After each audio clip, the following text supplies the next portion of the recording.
ہمارا اجتماع صرف کھانے پینے کے لیے نہیں تھا، بلکہ ایک کنارہ گوشے میں بیٹھ کر کچھ ملت کے سلسلے میں بھی اور خوص کرنا تھا۔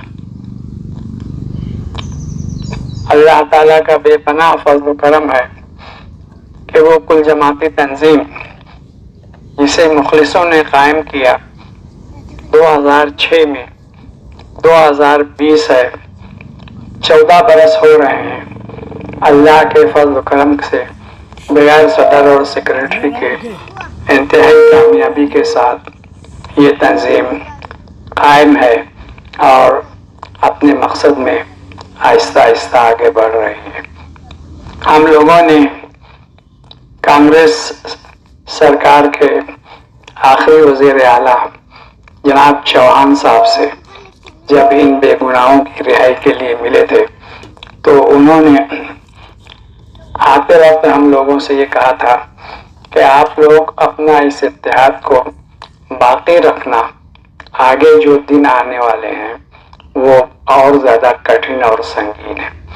یہ ایک کرسی کے اوپر بیٹھ کر وزیر اعلیٰ نے ہم لوگوں کو بطور نصیحت کے یہ بات کہی تھی۔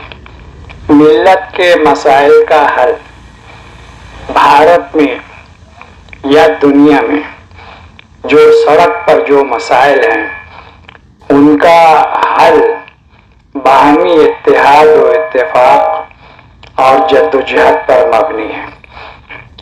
ابھی حال میں سی بی آئی کورٹ نے بابری مسجد انہدام کے سلسلے میں 32 لوگوں کو بری کر دیا۔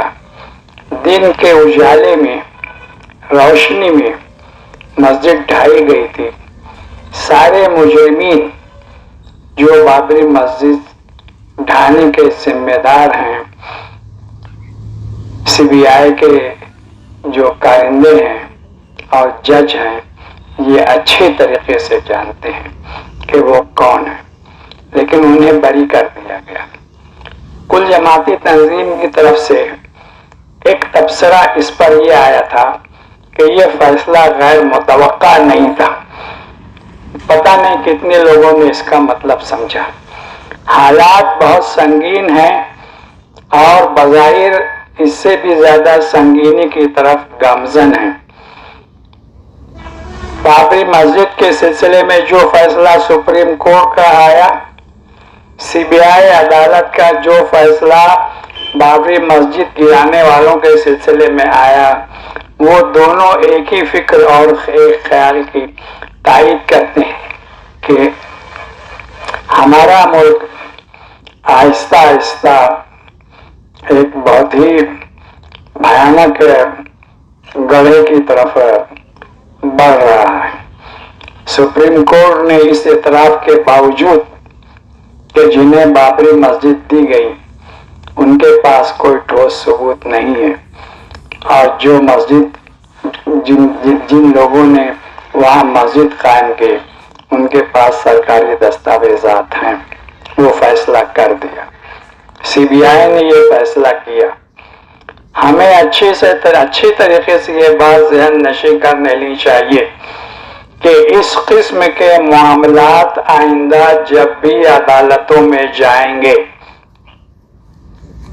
اس قسم کے معاملات جب بھی عدالتوں میں جائیں گے، اس خوش فہمی میں نہیں رہنا چاہیے کہ وہاں پر انصاف ملے گا، لیکن اس کے باوجود ہمیں وہ کرنا ہے اور وہ جد و جہد جاری رہے گی، اور اسی جد و جہد کے جاری رہنے میں ہماری مشکلات کا حل ہے۔ مایوس ہو کر بیٹھنا نہیں ہے۔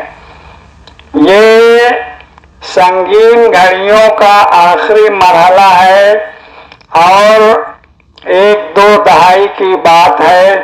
انشاءاللہ العزیز حالات بدلیں گے، اور یہی عدالتیں جو اس قسم کے افسوسناک فیصلے آج کل کر رہی ہیں، کل ایسا ایک دن آئے گا کہ یہ ایسے فیصلے کریں گے کہ مسلمانوں کا دوبارہ اعتماد ان عدالتوں کے اوپر بحال ہوگا، اگرچہ کہ آج اقلیتوں کا اور خاص طور پر مسلمانوں کا اعتماد آہستہ آہستہ عدالتوں پر سے بھی اٹھ رہا ہے۔ ہم بہت فخر کے ساتھ کہتے تھے کہ پولیس پر سے ہمارا اعتماد اٹھ چکا ہے لیکن عدالتوں پر باقی ہے۔ اب آج ہم اپنی زبان سے یہ کہہ رہے ہیں کہ ہمارا اعتماد اٹھ رہا ہے۔ وہ دن اللہ نہ لائے کہ عدالتوں پر سے مسلمانوں کا اعتماد اٹھ جائے، اور اس کے لیے ضروری ہے کہ اس قسم کا اتحاد جو 14 سال پہلے مالیگاؤں میں قائم ہوا تھا وہ مضبوط ہو اور ہر جگہ چھوٹی سطح سے لے کر بڑی سطح تک یہ اتحاد قائم ہو، یہی ایک حل ہے۔ اس کے علاوہ کوئی دوسرا حل ہماری مشکلات کا نہیں ہے۔ میں آپ تمام لوگوں کی جدوجہد کو، چلت پھرت کو، آنے جانے کو بہت قدر منزلت کی نظر سے دیکھتا ہوں، آپ لوگوں کے جذبات کی قدر کرتا ہوں۔ اللہ تعالیٰ آپ لوگوں کے ان جذبات میں مزید اضافہ فرمائے، تقویت عطا فرمائے، اور اس اتحاد کو پورے بھارت کے لیے ایک مثالی اتحاد بنائے، اور امت مسلمہ میں ایسا اتحاد پیدا ہو جائے کہ مخالفین جب ملی مسائل کے اوپر بات کرنا چاہیں تو وہ یہ کہیں کہ آپ کی جو مشترکہ تنظیم ہے، جو آپ کا مشترکہ پلیٹ فارم ہے، اس کا جو سربراہ ہے، ہم ان سے بات کریں گے، جو بات وہ کہیں گے ہم مانیں گے، جو بات ہم کہیں گے وہ مانیں گے۔ یہ وقت آئے گا انشاءاللہ العزیز آئے گا۔ آپ سب اللہ سے دعا کریں کہ اللہ جلد از جلد وہ دن لائے جب ہماری صفوں میں سیسا پلائی ہوئی دیوار کی طرح اتحاد قائم ہو۔ وآخر دعوانا الحمدللہ رب العالمین۔